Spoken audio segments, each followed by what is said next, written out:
किसानों के डिजिटल अड्डा किसान ऑफ इंडिया में आज हम आपकी मुलाकात करा रहे हैं बिहार की एक ऐसी महिला किसान से जिनका नाम धीरे धीरे पूरे इलाके में, पूरे बिहार में लोग जानते जा रहे हैं और इन्होंने एक अपनी अलग पहचान बनाई है, मशरूम लेडी के रूप में उभर रही हैं।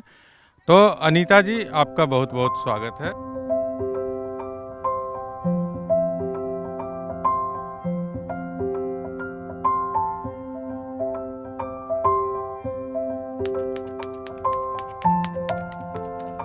अनीता देवी जी, ये आप क्या कर रही हैं जो इस वक्त आप इसमें जो छेद कर रहे हैं इससे? सर, पहले हम बिजाई करते हैं। बिजाई करने के बाद इसमें छिद्र किया जाता है। छिद्र इसलिए किया जाता है कि इसको ऑक्सीजन की ज़रूरत होती है जी। जैसे हम मनुष्य हैं तो हमको ऑक्सीजन की ज़रूरत होती है, उसी तरह ये मशरूम भी है और इसको खुद ही ऑक्सीजन की ज़रूरत होती है, इसलिए हम छिद्र करते हैं। अगर छिद्र ना करेंगे तो इसमें जो स्पॉन्ज डालते हैं सड़ना शुरू हो जाएगा। अगर हमारा 16-20 का पीपी प्लास्टिक होता है तो 100 ग्राम बीज उसमें जाता है और उसी वहीं 16-24, 16-28 का जाता है तो उसमें 200 ग्राम बीज जाता है। और ये जो 100 ग्राम बीज है उससे जब ये तैयार हो जाएगी मशरूम की फसल तो वो कितना होता है वजन में? एवरेज हम 1 केजी मिनिमम मान के चलते हैं, 1 केजी से ज़्यादा भी होता है। और ये बीज जो बिजाई के लिए जो आप इस्तेमाल करते हैं, इसको भूसे में जो मिलाया जाता है उसका क्या है प्रोसेस? मतलब भूसे में ही डाल सकते हैं या और भी कोई तरीका इसका हो सकता है? मशरूम को उगाने के लिए बहुत सारे खरपतवार हमारे खेत पथार में जो रहते हैं उसे इकट्ठा करके हम मशरूम उपजा सकते हैं, लेकिन हमारे जो नए युवा किसान हैं वो गेहूं का भूसा पर ही लगाएं, क्योंकि गेहूं का भूसा सफिशिएंट है, इसलिए कि वो सड़ने में माने उसका जो गैपिंग है वो बहुत कम है। अच्छा, वो कम सड़ता है इसलिए वो ज़्यादा वक्त तक रह सकता है। और ये पूरा जो बैग है ये तैयार कितने दिन में हो जाता है? इसका पूरा चक्र क्या है? सर, बिजाई से लेकर हमें 18 दिन की अवधि तक में इसका माइसेलियम ग्रो होता है और 30 के अंदर में ही उसका फ्रूटिंग आ जाता है। 30 दिन के अंदर इसकी फ्रूटिंग हो जाती है, तैयार हो जाती है। और ये किस्म कौन सी है जो आप लगाते हैं? सर, ये फ्लोरिडा है, ओएस्टर मशरूम की एक किस्म है। हमारे सहयोगी अर्पित इधर आ रहे हैं, अर्पित को शायद कोई सवाल पूछना है। जी, आप अर्पित। अनीता जी, मैं इसमें ये पूछना चाह रहा था कि आपसे कि जैसे ये किस तरीके से अगर इसको देखें कि ये जैविक है या फिर इसमें कोई और खाद भी अलग से मिलाई जाती है कंपोस्ट में, और इसमें क्या क्या वो कंपोनेंट्स हैं या फिर कौन कौन सी चीज़ें हैं जो इसमें मिलाते हैं आप पूरा एक बैग तैयार करने के लिए? सर, ये इसको जैविक ही हम लोग जैविक के रूप में ही लिए हैं, क्योंकि हमारा जो बटन मशरूम है वो जैविक नहीं है, क्योंकि उसमें बहुत सारा खाद का प्रोसेस होता है, जैसे जिप्सम, यूरिया, पोटास, चोकर, खली, चूना जो भी होता है सब चीज़ उसमें डलाता है। उसके बाद वो 30 से 35-40 दिन के अंदर में उसका कंपोस्ट माने 30-35 दिन में कंपोस्ट तैयार होता है और 2 से 2.5 महीना में उसका पूरा फ्रूटिंग होता है।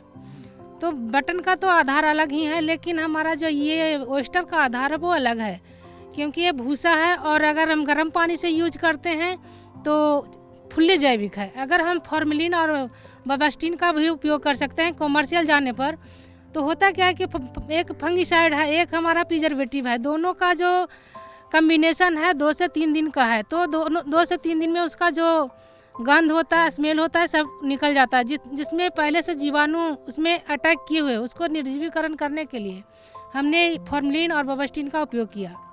और अगर हमें इस माध्यम से देखें कि वो जैविक रासायनिक है तो नहीं, ये जैविक है, क्योंकि इसमें जितना भी हमने मटेरियल डाला वो 24 घंटा के अंदर में ख़त्म हो जाता है।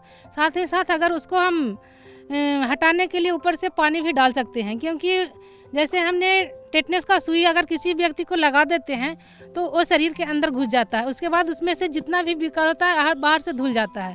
तो उसमें ऐसा ना हो कि वो जैविक ना हो, वो रासायनिक हो। हम फुल्ली जैविक पर काम करते हैं और जैविक इसको समझकर लोग खाएं, इस्तेमाल करें। अनीता जी, एक चीज़ बताइए, ये बिहार में मशरूम की खेती, मशरूम उत्पादन बहुत कम लोग करते हैं, तो आपके दिमाग में ये कैसे आइडिया आया कि चलिए मशरूम की खेती करके देखते हैं? कब से आपने शुरुआत की और कैसे सोचा इसके बारे में? हम सर 8 वर्ष की उम्र की थी तो हमारे पिताजी सुनाया करते थे कि मशरूम होता है, लेकिन बहुत इच्छा जाहिर करने पर भी हमको नहीं दिखा। तो जैसे ही हमने एक सेमिनार का आयोजन हुआ, उसमें मशरूम का जिक्र किया गया, तो हमारे को उत्साह जागृत हो गया और हमको लगा कि हम उसको देखें। तो देखने के लिए हमें कहीं तो प्लान करना पड़ेगा। तो हमने हमारे आसपास पड़ोसी है रांची, वहाँ जाकर हमने बिरसा कृषि विश्वविद्यालय में 2 दिवसीय सेमिनार का आयोजन हुआ था। उसमें हम जाकर मशरूम को देखे और हमको बहुत अच्छा लगा। और हम जब लगता था कि हम नौकरी नहीं कर रहे हैं, हमारे पास कोई इनकम का सोर्स नहीं है, तो हम इसको करके हम अपना इनकम का सोर्स बढ़ा सकते हैं, अपना जीविका को बढ़ा सकते हैं, साथ साथ और व्यक्ति को जोड़कर इससे काम को दे सकते हैं। तो हम इसी काम को लेकर हमने ट्रेनिंग किया और ट्रेनिंग करने के बाद जब वहाँ से आई तो हम अपना मशरूम का कारोबार शुरू कर दिया। और मैं छोटे पैमाने से 10 बैग से ही शुरुआत किए थे, 1 kg बीज से। जब हम शुरुआत किए थे तो लोग हम पर हंसी उड़ाया करते थे, सब काम कैल हो गया है, अब तो गोबर छत्ता उग जाएगा। फिर भी हमको लगा कि हो सकता है कुछ इसमें मिले, तो हम उस काम को उज्जवल करने के लिए हम बरकरार उसमें लगे रहे। काम को ये नहीं समझा कि ये छोटा है या बड़ा, काम होता है, उस काम को काम समझकर हम आगे बढ़ते रहे। आज हमने इतना पैर पसार दिया है कि अगर हमें 50 kg 100 kg मशरूम का डिमांड अगर आ जाए तो देने में कोई दो मत नहीं है, हम दे सकते हैं। हर दिन 50 kg या? सर हमारा डेली का रेशियो है 40 kg, कभी 50 भी हो जाता है, कभी 60 भी हो जाता है। मशरूम ये क्लाइमेट आधारित है, मौसम जैसा रहता है उस हिसाब से निकलता है। दूसरी चीज़ है कि जो हमारा जगह का स्पेस होता है उसके आधार से भी ये मशरूम निकलता है। कौन सा मौसम अनुकूल रहना चाहिए जिससे वो ज़्यादा से ज़्यादा समय तक इसकी खेती कर सकें? सर हम सितंबर से लेके मार्च तक इसका सही क्लाइमेट है जिसमें हमारा माइसेलियम ग्रो हो जाता है। और जब मार्च के से अलग हटते हैं तो माइसेलियम ग्रो होने में हमें दिक्कतें आती है। फ्रूटिंग तो हो जाता है अप्रैल मई तक हम ले लेते हैं, लेकिन माइसेलियम ग्रो हमें 1 मार्च तक ही हमको होता है, फरवरी लास्ट तक होता है। तो यहाँ हमें दिक्कतें आ रही है। तो इसके लिए हमने पप पैनल का अब उसके लिए एक लगाए है, पप पैनल का जो घर होता है निर्माण होता है, उसके लिए हम सालों भर अब खेती करने के लिए पप पैनल का एक कमरा तैयार कर रहे हैं और इससे सालों भर अब मशरूम हम ले सकते हैं। बीज में भी हमें अंतर देखने को मिलता है कि अगर कोई देश में दूसरी जगह करे, हिमाचल में कर रहा है, ठंडे इलाके में कर रहा है, तो इसका बीज में फ़र्क आता है या फिर हर जगह एक ही जैसा बीज चलता है इसका? बीज में कोई अंतर नहीं दिखता, बटन हो या ओस्टर सबका फंगस उजला ही रहता है और उसी तरह का होता है। लेकिन यहाँ जो हमारा फसल है वो अलग अलग है, अलग अलग चीज़ों में हम उसको लगाते हैं। जैसे हमारा बटन को लगाना है तो कंपोस्ट बनाकर लगाएंगे, और जब हम ओस्टर की बात करें तो भूसा में मिलाकर पैकिंग करते हैं। लेयरिंग करें या तो मिलावट से करें, 2 विधि से हम इसको करते हैं।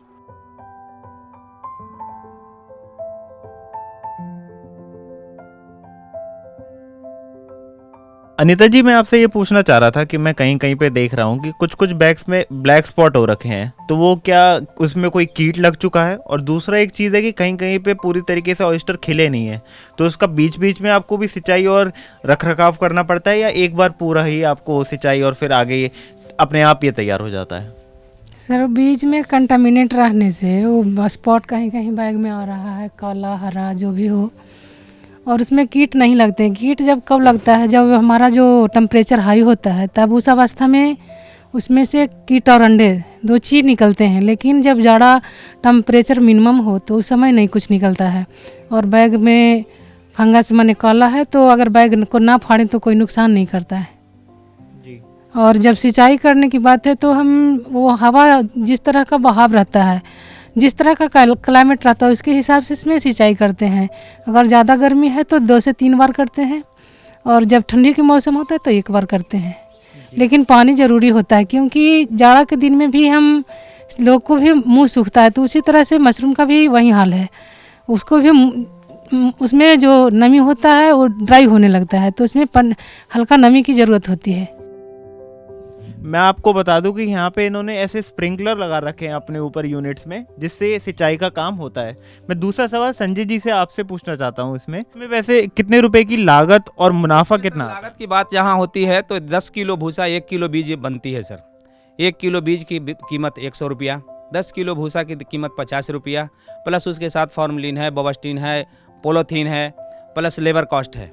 सभी मिलाकर के उत्पादन कॉस्ट 40 से 50 रुपया आता है। बेचने का आप 60 में बेच सकते हैं, 80 में बेच सकते हैं, 100 में बेच सकते हैं, 200 में बेच सकते हैं, वो आप पर निर्भर करता है। खाने हमारा जितना जैसा ग्राहक होगा उस आधार से हमारा माल का कीमत मिलता है। हम एक ही दिन में 3 रेट माल बेचते हैं। जो हमारे होलसेल का भाव है वो 85 रुपये किलो है। आज के डेट में बता रहा हूँ कि 85 रुपये किलो है। जो खुद चल के मेरे घर आते हैं उनको 100 रुपये किलो दे देते हैं। जो हम जो ले जा कर के बेचते हैं उनको 120 रुपये किलो देते। जो हमारे यहाँ से जो माल लेके जाता है वो जा कर के 150 रुपये किलो बेचता। तो इसका कोई रेट फिक्स नहीं है सर।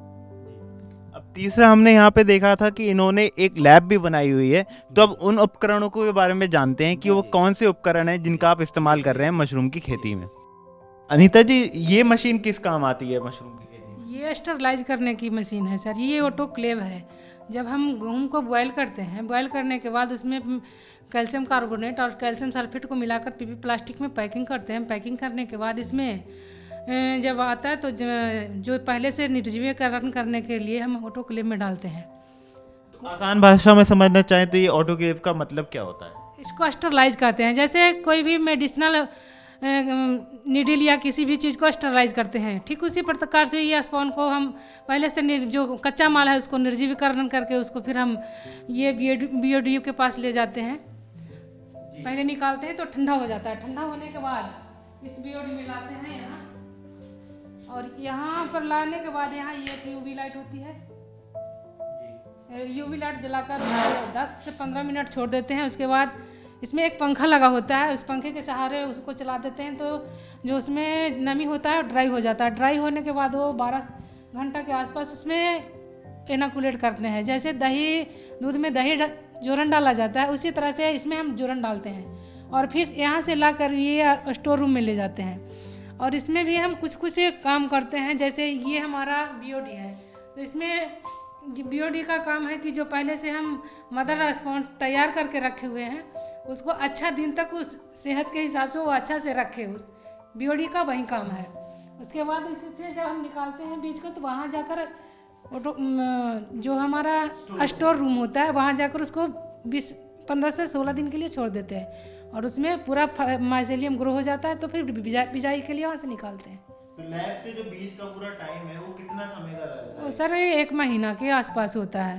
1 महीने के बाद आप ऑयस्टर का बीज है जो उसका इस्तेमाल कर सकते हैं? जी हाँ, मदर स्पॉन से लेकर ये जो हमारा बीज का जो प्रोसेस होता है 15 से 18 दिन का होता है। और जो हमारा मदर से पहले अगर उसमें जोड़ें तो ये 1 से 1.5 महीना आ जाता है। धन्यवाद ये जानकारी के लिए। नमस्कार सर। संघर्ष से सफलता की ओर अब तक जो आपने हासिल किया है वो उसे सफलता पूरी मान रही है या अभी मंजिल दूर है? अभी भी कुछ मंजिल दूर ही नजर है सर। इन्होंने शुरुआत की, संघर्ष से सफलता की ओर पहुंची हैं। आज मशरूम लेडी इनके नाम के साथ जुड़ चुका है, लेकिन अभी आपने सुना इन्होंने कहा कि अभी भी मंजिल दूर है। और इस सफ़रनामे में ये बहुत सारे अवार्ड देख रहे हैं। एक चीज़ बताएं, इसमें सबसे पहला अवार्ड जो आपको मिला है वो बता दीजिए। सबसे पहला अवार्ड? सबसे पहला अवार्ड तो हमको ये मिला सर, ये जगजीवन राम अभिनव किसान पुरस्कार जो मिला था, इसमें हमें 50,000 रुपया भी मिला था। 50,000 रुपये उस जमाने में जब मिला होगा आपको? ये हमको लगा कि एक सपोर्ट मिला कि हम आगे और कुछ अपने भविष्य को उज्जवल करने में सहयोग मिलेगा। जी जी। और इसी पैसे से हमने एक और कमरा का भी निर्माण किया। यानी कि जो आपने उपलब्धि हासिल की उसके बदले में आपको ये सम्मान मिला, और उस सम्मान के साथ जो सम्मान राशि मिली उससे आपने उस सफ़र को आगे बढ़ाया जिसने आपको यहाँ तक पहुँचाया था। किसान ऑफ इंडिया से बात करने के लिए आपका बहुत बहुत धन्यवाद अनीता जी। जी सभी धन्यवाद सर। अनंतपुर नालंदा से किसान ऑफ इंडिया के लिए परमेंद्र मोहन अपने सहयोगी अर्पित दुबे के साथ। जी, और आप किसान ऑफ इंडिया को यूट्यूब पर सब्सक्राइब कर सकते हैं और नई वीडियोस जो अलग अलग हमारी खेती या एग्रीकल्चर से जुड़ी जानकारियां हैं वो आपको उपलब्ध कराएंगी। तो हमारे बेल नोटिफिकेशन को भी ऑन कर दीजिए जिससे आपको जल्द से जल्द वीडियो मिल सके। धन्यवाद। किसान ऑफ इंडिया के YouTube चैनल को सब्सक्राइब करने के लिए नीचे दिया हुआ सब्सक्राइब बटन दबाएं और किसान ऑफ इंडिया से जुड़े सभी अपडेट्स को पाने के लिए बेल आइकॉन दबाना ना भूलें।